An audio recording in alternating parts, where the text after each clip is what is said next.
नमस्कार दोस्तों, एक बार फिर से स्वागत है आप सभी का। दोस्तों, आज की इस वीडियो में बात करेंगे टॉफ डेज़ी सिरप के बारे में।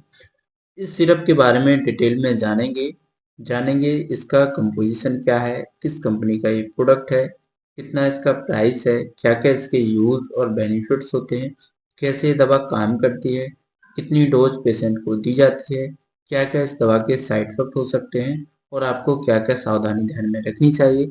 इन सारी बातों के बारे में आज की इस वीडियो में डिटेल में जानेंगे, तो वीडियो को पूरा ज़रूर देखें। मेरा नाम शिवपाल कुमार है, मैं एक फार्मासिस्ट हूँ। यदि आप भी हेल्थ और मेडिसिन से रिलेटेड कोई भी जानकारी चाहते हैं तो आप हमारे चैनल को सब्सक्राइब करें, बेल आइकन को ज़रूर प्रेस करें ताकि लेटेस्ट वीडियो के नोटिफिकेशन सबसे पहले आप तक पहुँच सके। तो चलिए शुरू करते हैं। सबसे पहले हम समझते हैं इस दवा के कंपोजिशन के बारे में।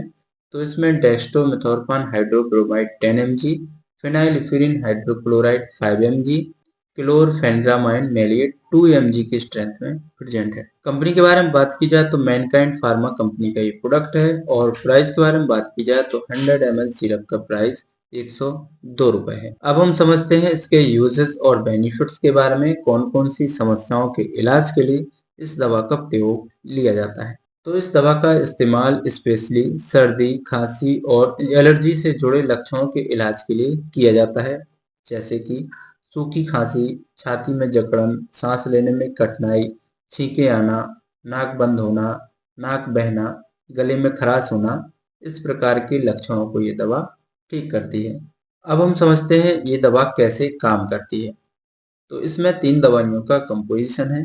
इसमें जो डेक्स्ट्रोमेथोर्फन दवा है, यह एक कफ सप्रेसेंट दवा है जो ब्रेन में कफ सेंटर पर काम करती है, जिसके कारण पेशेंट को खांसी से राहत मिलती है। जो दूसरी मेडिसिन है वो है फेनाइलिफिरिन हाइड्रोक्लोराइड। यह दवा नाक की रक्त वाहिनियों को संकुचित करती है, जिसके कारण रक्त का प्रवाह यानी ब्लड का फ्लो कम हो जाता है और नाक में सूजन व जकड़न जैसी समस्या कम हो जाती है, दूर हो जाती है, जिससे व्यक्ति को सांस लेने में आसानी हो जाती है। तो इस तरीके से फेनाइलफिरिन हाइड्रोक्लोराइड वर्क करती है। जो थर्ड मेडिसिन है वो है क्लोरफेनामाइन मेलिएट। क्लोरफेनामाइन मेलिएट एक एंटी हिस्टामिन दवा है जो मुख्य रूप से एलर्जिक लक्षणों से राहत प्रदान करती है। जो हिस्टामिन्स होते हैं, हिस्टामिन्स एलर्जी को उत्पन्न करने के लिए जिम्मेदार होते हैं। ये दवा हिस्टामिन रिसेप्टर को ब्लॉक करती है, जिसके कारण एलर्जिक लक्षणों से राहत मिलती है। तो इस तरीके से ये दवा काम करती है। अब हम समझते हैं इसकी डोज के बारे में, कितनी खुराक पेशेंट को दी जाती है। तो यह सिरप 5 ml से 10 ml दिन में 2 बार, कभी कभार इसको 3 बार भी दिया जा सकता है। ये पेशेंट की मेडिकल कंडीशन पर डिपेंड करता है, इसलिए आप हमेशा अपने डॉक्टर की सलाह जरूर लें, क्योंकि प्रत्येक पेशेंट की मेडिकल कंडीशन अलग होती है। जैसे मरीज का एज क्या है, वेट क्या है, रोग की गंभीरता कितनी है, रोग का प्रकार क्या है, और भी बहुत सारे फैक्टर्स होते हैं जिनको पहले चेक किया जाता है। चेक करने के बाद पेशेंट को डोज दी जाती है। इसलिए आप हमेशा अपने डॉक्टर की सलाह से ही इस दवा का प्रयोग करें। अब हम समझते हैं इस दवा के साइड इफेक्ट के बारे में। इस दवा के क्या क्या साइड इफेक्ट देखने को मिलते हैं। तो इसके कुछ कॉमन साइड इफेक्ट देखने को मिल सकते हैं, जैसे कि सिर में दर्द होना, चक्कर आना, मुंह सूखना, थकान होना, पेट खराब होना। इस प्रकार के साइड इफेक्ट इस दवा से देखे जा सकते हैं।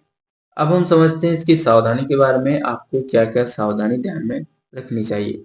तो वाहन चलाने से बचना चाहिए, क्योंकि इस दवा से नींद आ सकती है, आपको चक्कर आ सकते हैं, जिस कारण आप दुर्घटनाग्रस्त हो सकते हैं। इसलिए वाहन चलाते समय इसका विशेष ध्यान रखें। अल्कोहल का सेवन बिल्कुल भी नहीं करना चाहिए। अगर किसी व्यक्ति को हाई ब्लड प्रेशर की समस्या है, तब भी इस दवा का इस्तेमाल डॉक्टर की सलाह के बाद ही करना है। लीवर से जुड़ी कोई बीमारी है तो भी आपको डॉक्टर की सलाह के बाद ही करना है। अगर किसी व्यक्ति की खांसी 7 दिन से अधिक रहती है तो आपको इस दवा का इस्तेमाल बंद कर देना है और तुरंत अपने डॉक्टर को दिखाना है। तो ये थी जानकारी टॉप डेज़ी सिरप के बारे में। उम्मीद करता हूँ आपको पसंद आएगी। जानकारी अच्छी लगी तो इसको लाइक करें, शेयर करें और हेल्थ और मेडिसिन से रिलेटेड जानकारी पाने के लिए हमारे चैनल को सब्सक्राइब ज़रूर करें। यदि आपका कोई सवाल है तो कमेंट में ज़रूर लिखें। धन्यवाद।